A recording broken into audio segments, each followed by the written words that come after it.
अस्सलामुअलैकुम।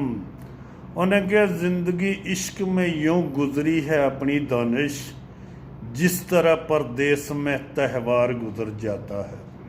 कहते ने परदेस की गल आई है तो परदेस एक बड़ी मिठी जेल है।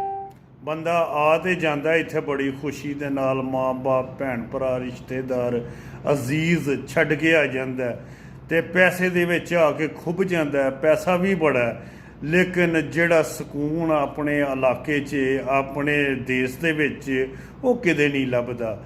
जे बंदे नूं खुशी भी होए, किसी दी शादी भी होए, तो शादी ते शरीक नहीं हो सकदा।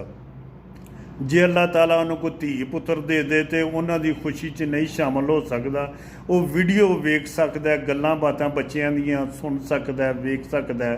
खुदा ना खास्ता अगर कोई बंदा इस दुनिया तो परवाज कर जाता, चला जाता वे, तो वो जनाजे ते भी नहीं वो पहुँच सकता।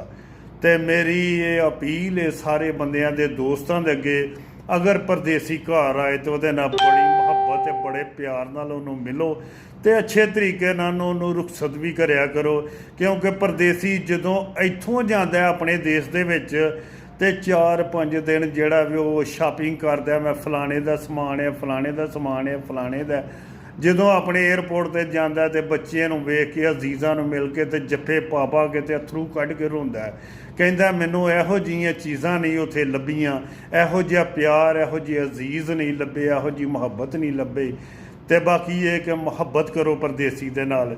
ते बाकी ये कि वैलकम हो गया राजपूत दा।